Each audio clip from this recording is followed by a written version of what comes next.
Aspire আছামৰ এটি নতুন ভিডিঅ'লৈ আপোনালোক সকলোকে স্বাগতম জনাইছোঁ। মেজৰ বেটেলছ অফ ইণ্ডিয়া ছিৰিজৰ এয়া ছেকেণ্ড লেকচাৰ।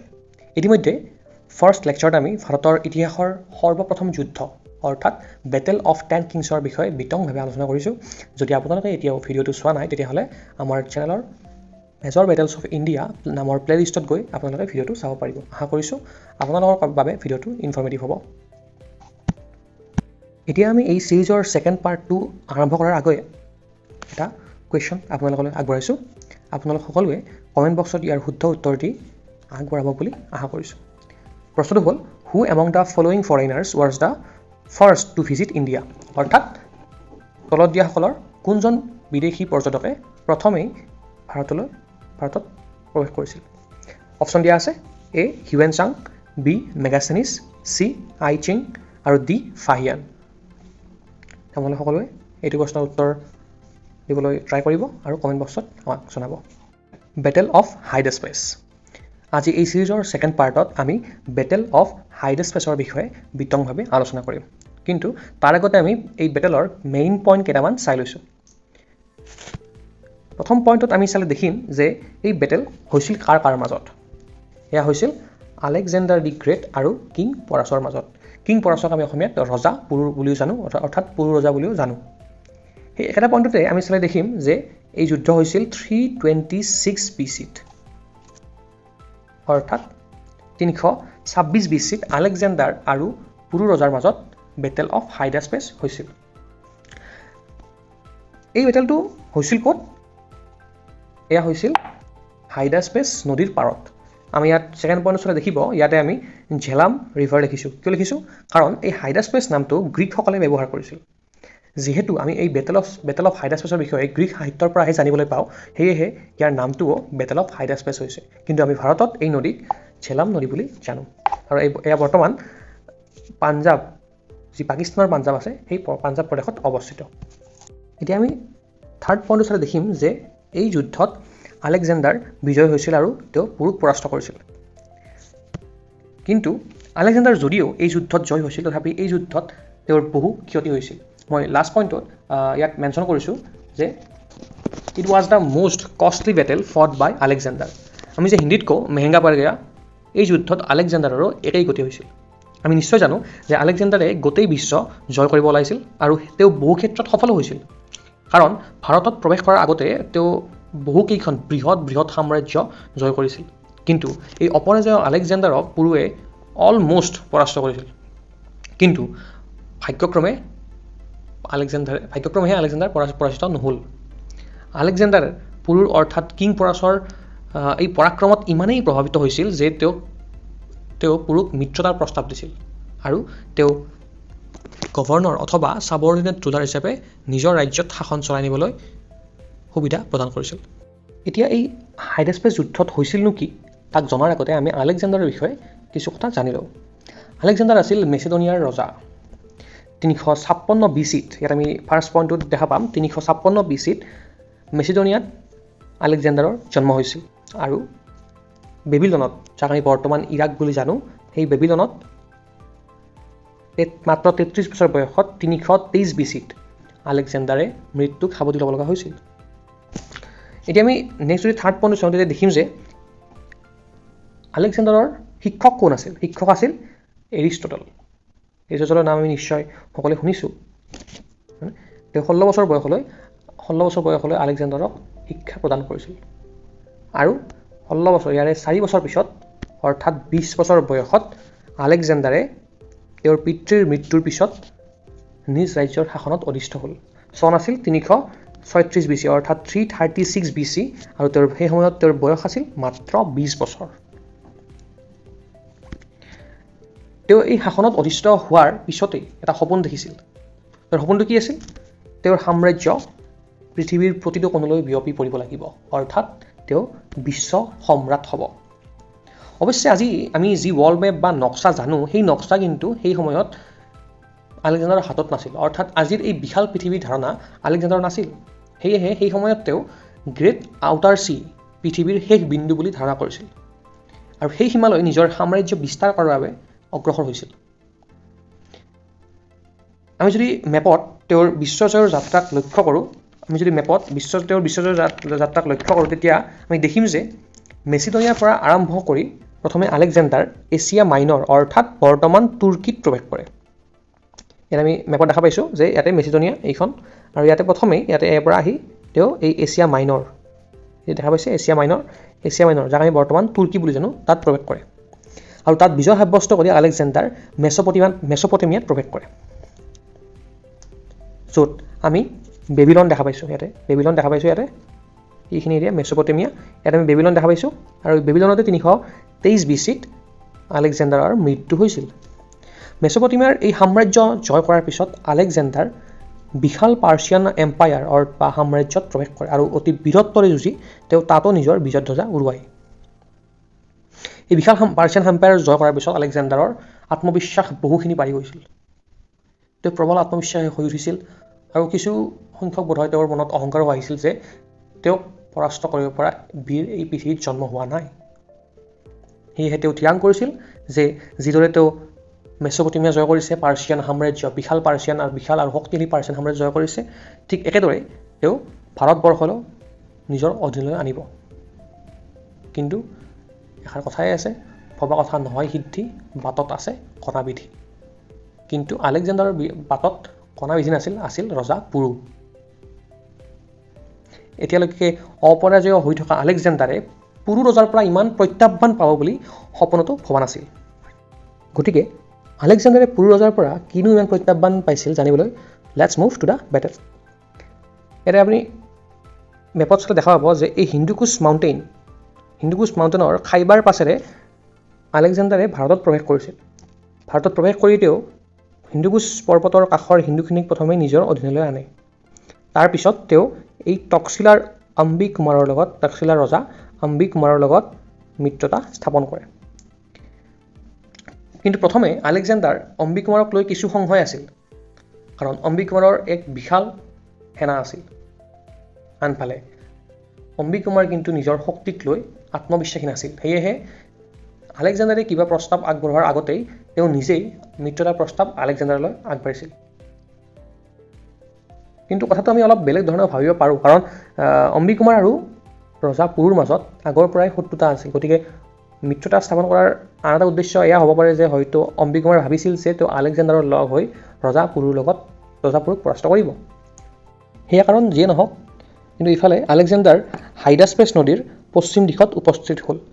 আমি যদি মেপত চাব যাওঁ, দেখিম যে এয়া হাইডাস্পেছ নদী, আৰু এয়া পশ্চিম দিশত আলেকজেণ্ডাৰ উপস্থিত হ'ল। গতিকে নদীৰ বিপৰীত দিশত পুৰুৱেও নিজৰ প্ৰতিৰোধৰ বাবে সেনাক তৈয়াৰ কৰিলে, অৰ্থাৎ এয়া আছিল পুৰুৰ সেনাৰ কেম্প। আলেকজেণ্ডাৰে কিন্তু গম পাইছিল যে হাইডাস্পেছ নদী বহু গভীৰ। সেয়েহে তেওঁ জানিছিল যে এই নদী যদি ডাইৰেক্ট পাৰ কৰিব খোজে তেতিয়াহ'লে তেওঁৰ বহু সৈন্য পানীয়ে উটুৱাই নিব পাৰে, আৰু যদি কেনেবাকৈ নদীৰ ওপৰত পুৰুৱে আক্ৰমণ কৰি দিয়ে তেতিয়া তেওঁৰ পৰাজয় নিশ্চিত, কাৰণ নদীত যুদ্ধ কৰাৰ অভিজ্ঞতা আলেকজেণ্ডাৰৰ নাছিল। আলেকজেণ্ডাৰে সেয়েহে নিজৰ সেনাক দুটা ভাগত ভাগ কৰালে।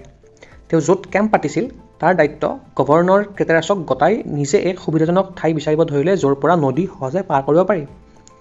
আনফালৰ পৰা কিন্তু পৰাচেও অৰ্থাৎ পুৰু ৰজাইও আলেকজেণ্ডাৰৰ ওপৰত নজৰ ৰাখি আছিল। কিন্তু বহুদিন এনেকৈ ৰাতি চেষ্টা কৰিও বহু দূৰ আগবাঢ়ি পুনৰ উভতি আহে। এইদৰে চেষ্টা কৰিও যেতিয়া আলেকজেণ্ডাৰে এক সুবিধাজনক ঠাই উলিয়াব নোৱাৰিলে, অৰ্থাৎ সুবিধাজনক ৰাস্তা এটা উলিয়াব নোৱাৰিলে, তেতিয়া পুৰুৱে ভাবিলে যে আলেকজেণ্ডাৰ আৰু ইয়াৰ পৰা আগ নাবাঢ়ে।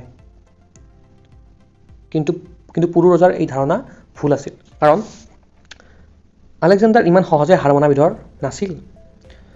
অৱশেষত তেওঁ কি কৰিলে, কেম্পৰ পৰা প্ৰায় 27 কিলোমিটাৰ দূৰত্বত আলেকজেণ্ডাৰে নদী অতিক্ৰম কৰিলে।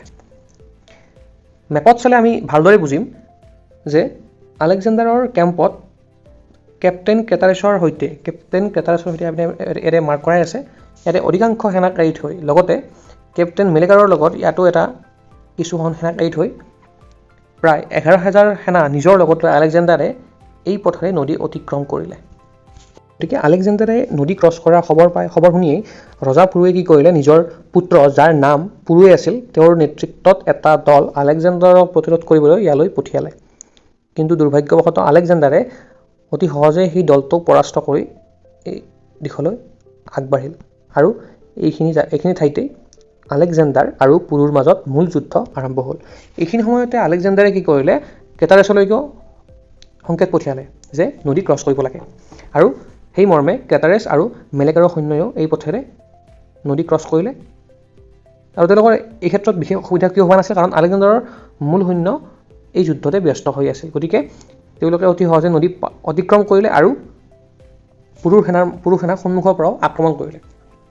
আলেকজেণ্ডাৰৰ এই কৌশলগত আক্ৰমণতো কিন্তু সাহস হেৰুৱা নাছিল পুৰুৱে। তেওঁ অতি পৰাক্ৰমেৰে আলেকজেণ্ডাৰৰ লগত যুঁজিব ধৰিলে।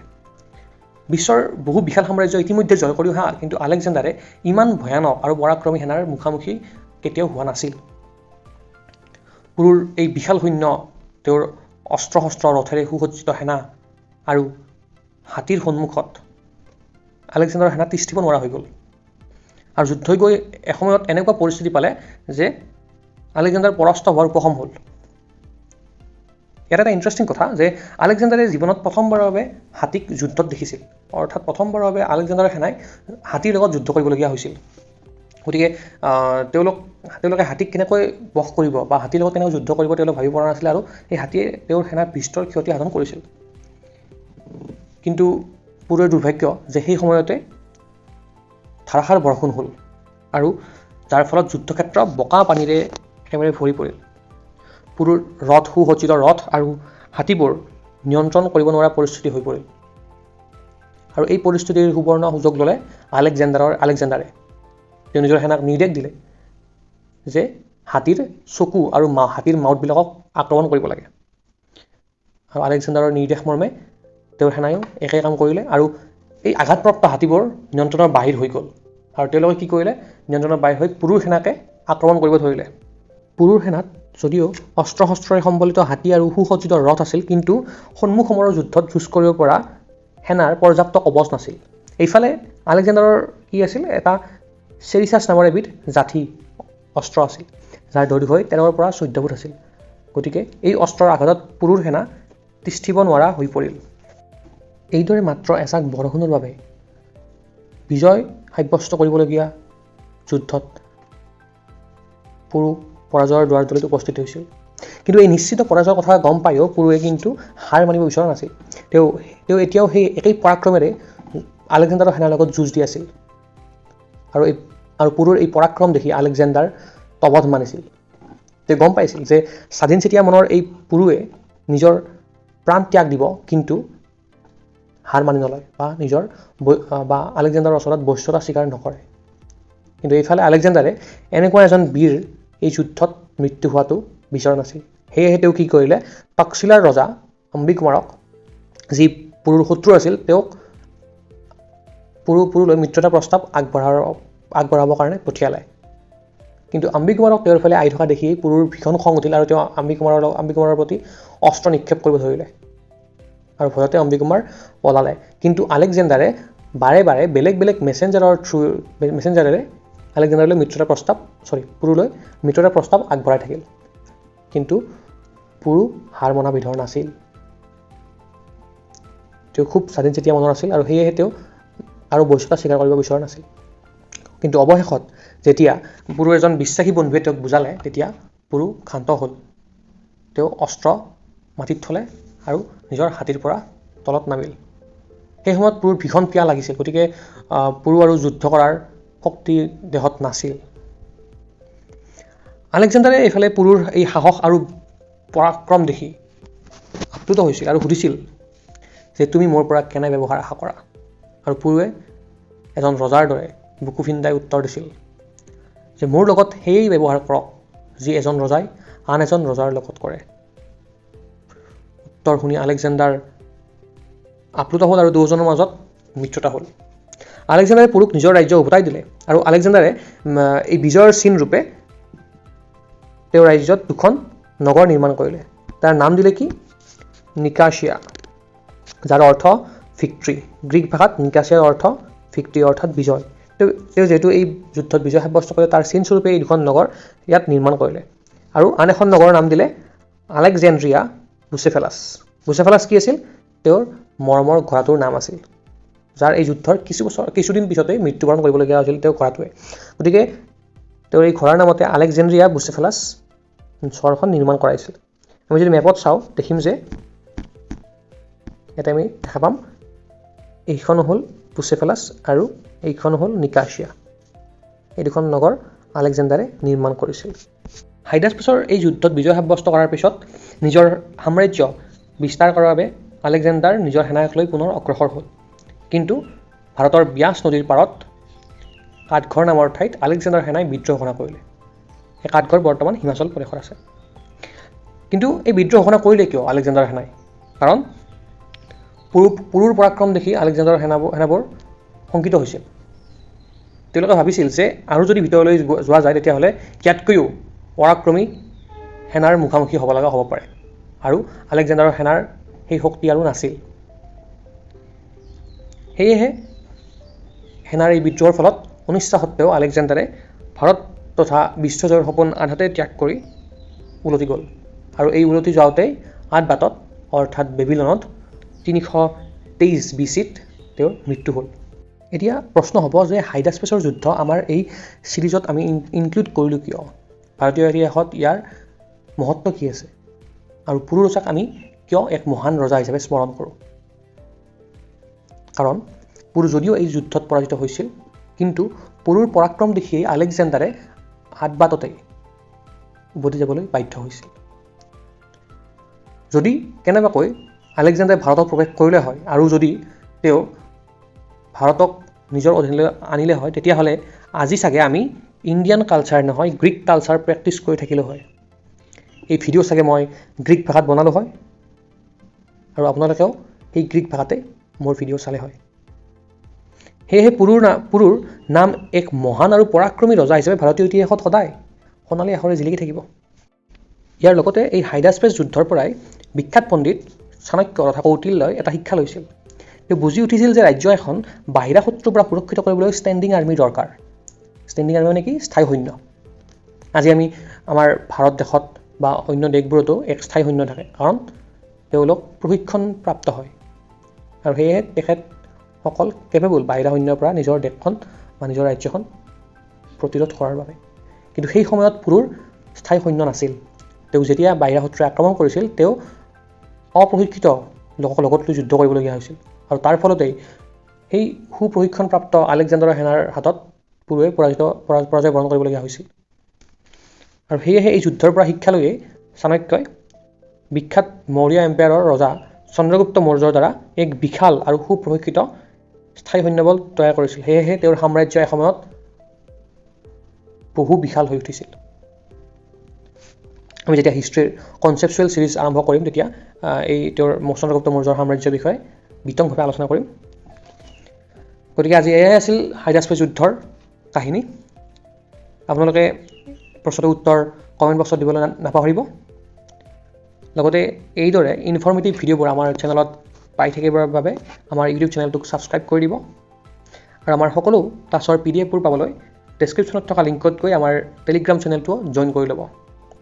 ভিডিঅ'টো যদি আপোনালোকে ইনফৰ্মেটিভ পাইছে, তেতিয়াহ'লে আপোনালোকৰ বন্ধু বান্ধৱীৰ সৈতে শ্বেয়াৰ কৰিব আৰু কমেণ্ট বক্সত আমাক জনাবলৈ নাপাহৰিব যে কেনে পালে। লগ পাম এই ছিৰিজৰ অন্য এটি ভিডিঅ'ত। Till then, happy learning.